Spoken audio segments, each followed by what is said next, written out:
Imagine, le ciel est clair, l'air est doux, tout semble coopérer avec toi. Tu avances avec confiance, tu planifies, tu construis, tu visualises déjà la réussite. Chaque pas paraît logique, chaque effort semble récompensé. Tu te dis que cette fois, c'est différent. Cette fois, ça va marcher. Et puis sans prévenir, le vent tourne.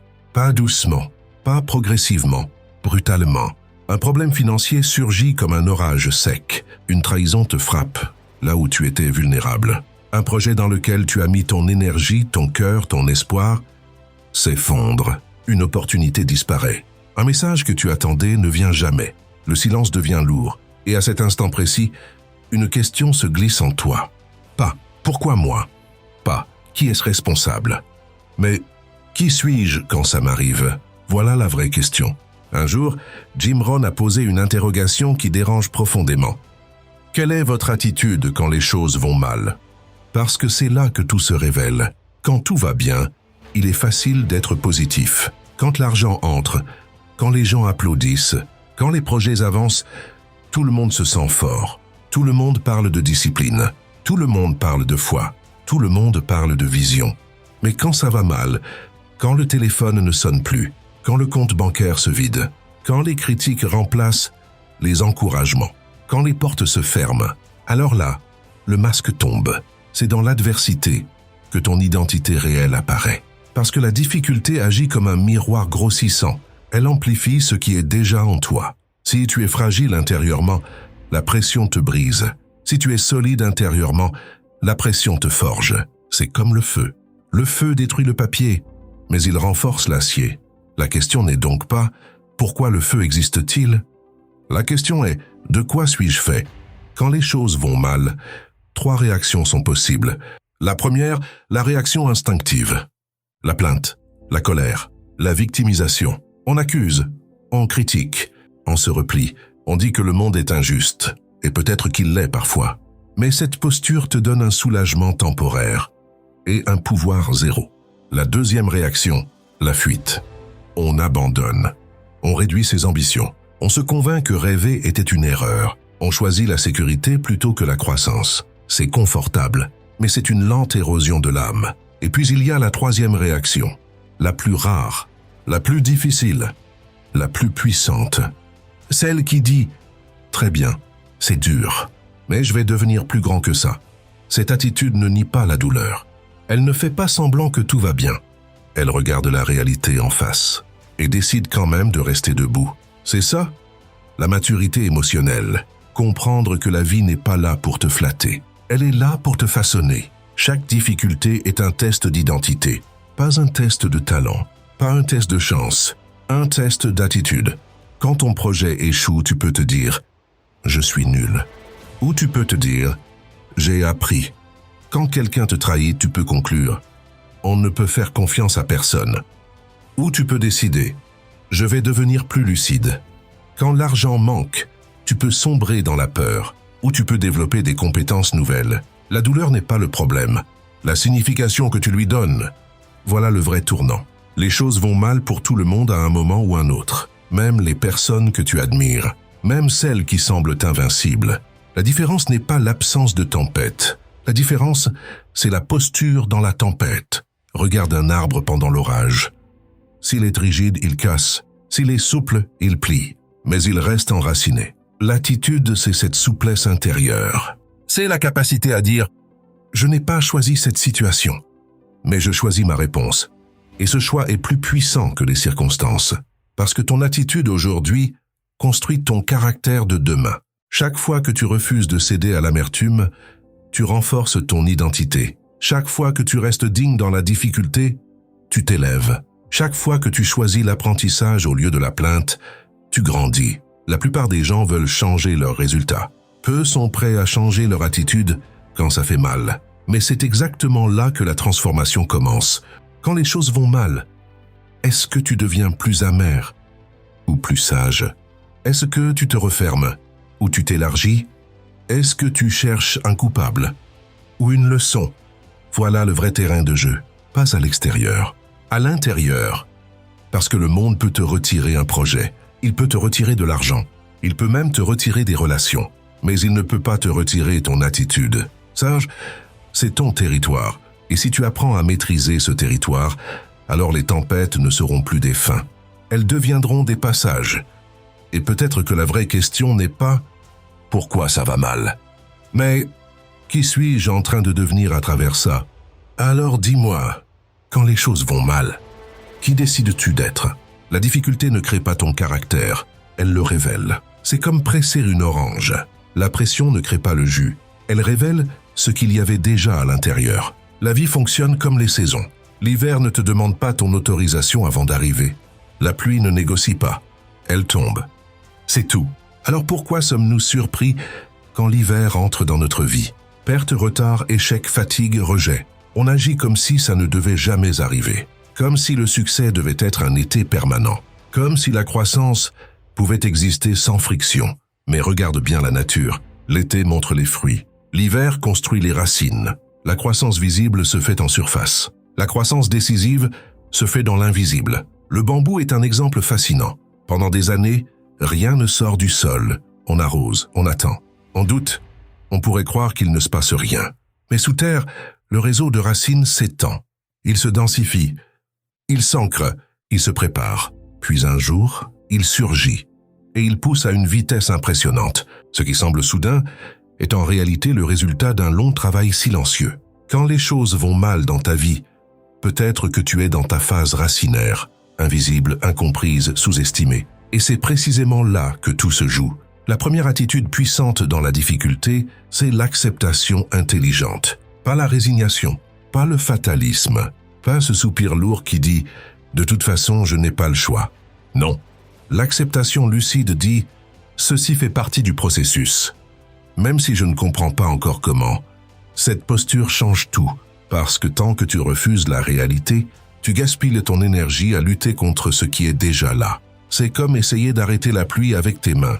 Tu t'épuises, et tu restes mouillé quand même.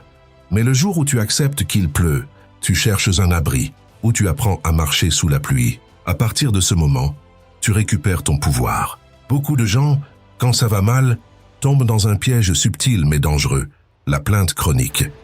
Ils cherchent un responsable, le gouvernement, le marché, la famille, les amis, la malchance. La plainte donne une sensation immédiate de soulagement. Elle te donne l'impression d'être entendu, compris, justifié. Mais sur le long terme, elle affaiblit ton autorité intérieure. Parce que chaque fois que tu blâmes l'extérieur, tu abandonnes ton influence intérieure. Et sans influence intérieure, il n'y a pas de transformation. La vraie bascule commence quand tu changes la question. Au lieu de dire « Pourquoi moi ?» tu demandes « Qu'est-ce que cette situation essaie de développer en moi ?» C'est une question puissante parce qu'elle transforme la douleur en professeur. Un échec peut développer la patience. Un rejet peut développer la solidité émotionnelle. Un manque d'argent peut développer la créativité. Une trahison peut développer le discernement. La difficulté ne vient pas toujours pour te punir. Elle vient souvent pour t'entraîner. Comme une salle de sport invisible. Quand tu soulèves un poids lourd, le muscle brûle. Tu pourrais interpréter cette sensation comme un signe d'échec. Mais en réalité, c'est un signe de croissance. La vie fait la même chose avec ton caractère. Elle ajoute du poids, des responsabilités, des incertitudes, des pressions. Et elle observe. Vas-tu te contracter ou te renforcer? Ce n'est pas l'absence de problème qui crée la force. C'est la manière dont tu dialogues avec le problème. Si tu dis « c'est injuste », tu restes coincé dans la réaction. Si tu dis « qu'est-ce que cela m'apprend ?» tu entres dans l'évolution. La différence est subtile, mais les conséquences sont immenses. Parce que chaque difficulté contient deux versions potentielles de toi. La version qui s'amertume et la version qui s'élève. La douleur est la même. La circonstance est la même, mais l'attitude change tout.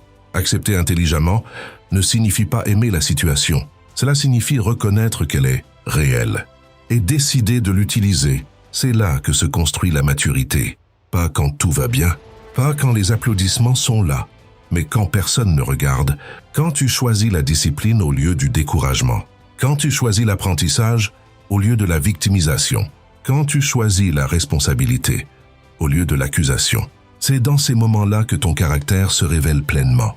Et peut-être que l'hiver dans ta vie n'est pas une erreur. Peut-être qu'il est une préparation. une consolidation, une profondeur en train de se créer. La vraie question n'est donc pas « Pourquoi cette saison est-elle si froide ?» mais plutôt « Quelle racine suis-je en train de développer pendant qu'elle dure ?» Parce qu'un jour, l'été reviendra. Il revient toujours. Et quand il reviendra, ce que tu auras construit dans l'invisible déterminera la hauteur à laquelle tu pourras t'élever. Parce que chaque difficulté développe quelque chose.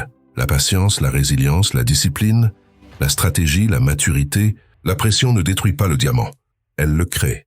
Quand ça va mal, ta première arme est le calme. Ne réagis pas immédiatement. Laisse passer la vague émotionnelle. Respire profondément, marche, écris, observe. Les décisions prises dans la panique coûtent cher. Tu n'es pas obligé d'agir tout de suite. Tu es obligé de réfléchir. Regarde l'histoire. Thomas Edison a testé des milliers de fois avant d'inventer l'ampoule fonctionnelle. Beaucoup auraient abandonné après 10 essais. Lui voyait chaque tentative comme une information. Nelson Mandela a passé 27 ans en prison. 27 ans. La plupart des gens seraient sortis remplis de haine. Il est sorti avec une vision. Steve Jobs a été renvoyé de l'entreprise qu'il avait fondée. Humiliation publique.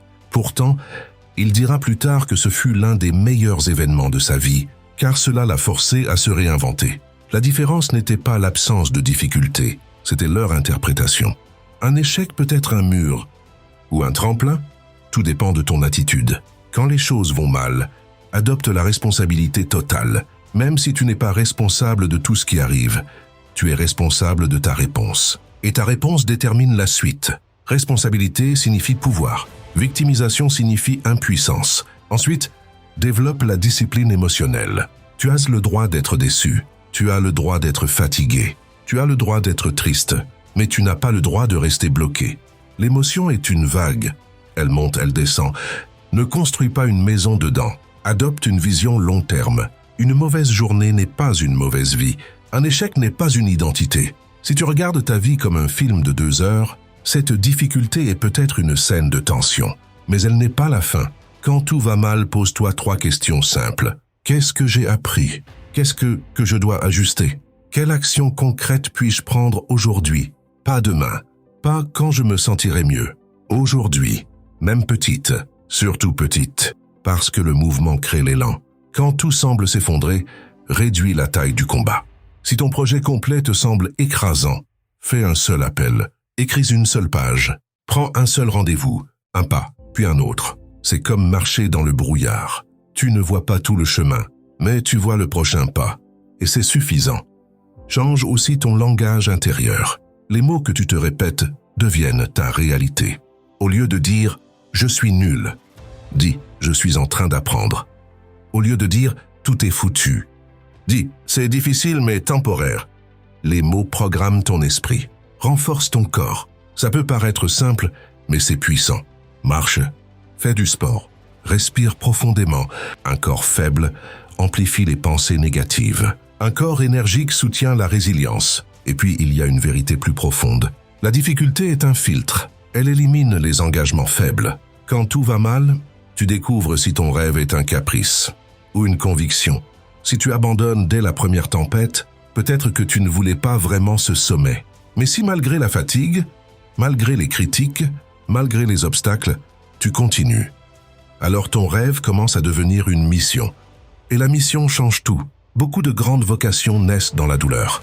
La personne qui aide les autres à sortir de l'endettement a souvent connu la dette. Celui qui enseigne la discipline a souvent combattu le chaos. Celui qui parle de paix a traversé la guerre intérieure. Ta blessure peut devenir ton message. Ta difficulté peut devenir ton expertise. Ta chute peut devenir ton histoire. Alors, quelle attitude garder quand les choses vont mal? Reste enraciné comme l'arbre pendant la tempête. L'arbre ne discute pas avec le vent. Il plie, il s'adapte, il tient. Et après l'orage, il est encore là. Plus solide, plus profond, plus vivant. Quand tout va mal, rappelle-toi que l'hiver n'est pas éternel, mais il est utile. Il oblige les racines à descendre plus profondément. Et plus tes racines sont profondes, plus ton printemps sera spectaculaire. La vraie question n'est pas « Est-ce que je vais rencontrer des difficultés ?» La vraie question est « Qui vais-je devenir à travers elles ?» Tu peux choisir la plainte ou la croissance. Tu peux choisir la peur ou la stratégie. Tu peux choisir l'abandon ou l'évolution. Ce n'est pas la tempête qui détermine ton avenir, c'est ta posture face à elle. Alors la prochaine fois que tout semble s'effondrer, ralentis, respire, observe. Et dis-toi, ce moment ne me détruit pas, il me forme. Parce que l'or est purifié par le feu. Le papillon lutte pour sortir de son cocon, et cette lutte renforce ses ailes. Si on l'aide trop tôt, il meurt. Peut-être que ta difficulté n'est pas une punition. Peut-être que c'est un entraînement. Et si c'est un entraînement, alors chaque épreuve est une préparation. Alors tiens bon, ajuste, apprends, avance. Parce que l'arbre qui survit à l'hiver est celui qui profite le plus du printemps.